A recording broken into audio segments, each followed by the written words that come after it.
ഇന്ന് പരിചയപ്പെടുത്തുന്ന ലോകരാജ്യം കുക്ക് ദ്വീപുകളാണ്.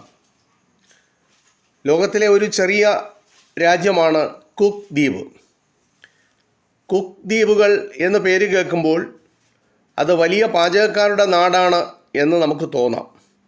പക്ഷേ അതുമായിട്ട് യാതൊരു ബന്ധവുമില്ല. 18-ാം നൂറ്റാണ്ടിൻ്റെ അവസാനം ഈ ദ്വീപിലെത്തിയ ബ്രിട്ടീഷ് പര്യവേഷകൻ ക്യാപ്റ്റൻ ജെയിംസ് കുക്കിനോടുള്ള ബഹുമാന സൂചകമായാണ് ഈ ദ്വീപിന് കുക്ക് ദ്വീപുകൾ എന്ന പേര് വന്നത്. പസഫിക് സമുദ്രത്തിന് തെക്കുഭാഗത്തുള്ള 15 ദ്വീപുകളുടെ കൂട്ടമാണ് കുക്ക് ദ്വീപുകൾ. താഹിതി ദ്വീപിൽ നിന്നും വന്ന കുടിയേറ്റക്കാരാണ് ദ്വീപിലെ ആദിമ നിവാസികൾ. പാർലമെൻ്ററി ജനാധിപത്യം നിലനിൽക്കുന്ന ഒരു രാജ്യത്തെ പ്രധാന ജനവാസ കേന്ദ്രമാണ് രാറോട്ടാംഗ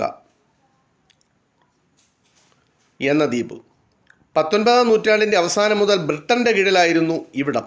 പിൽക്കാലത്ത് ന്യൂസിലൻഡിൻ്റെ ഭരണത്തിലായി. 1965 വരെ ഇത് തുടർന്നു.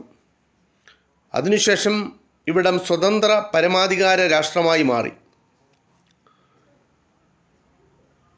ഇപ്പോഴും കുക്ക് ദ്വീപുകളുടെ ഭരണകാര്യങ്ങളിലെല്ലാം ന്യൂസിലൻഡിൻ്റെ പൂർണ്ണ സഹകരണമുണ്ട്. ഇരട്ട പൗരത്വമുള്ളവരാണ് കുക്ക് ദ്വീപ് നിവാസികൾ. കുക്ക് ദ്വീപ് പൗരത്വവും ന്യൂസിലൻഡ് പൗരത്വവും ഇവർക്ക് ലഭിക്കും.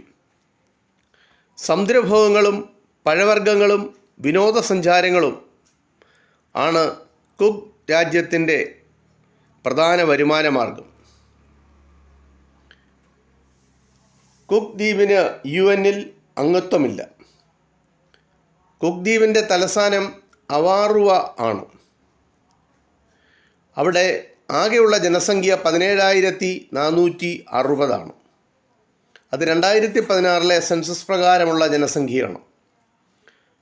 കുക്ക് ദ്വീപിൻ്റെ വിസ്തീർണം 240 ചതുരശ്ര കിലോമീറ്ററാണ്. ഇത് ലോകത്തിലെ ഒരു ചെറിയ രാജ്യമായ കുക്ക് ദ്വീപിനെ പറ്റിയുള്ള ഒരു ചെറിയ വിവരണം. ഇത് ഇത്രമാത്രം. നന്ദി, നമസ്കാരം.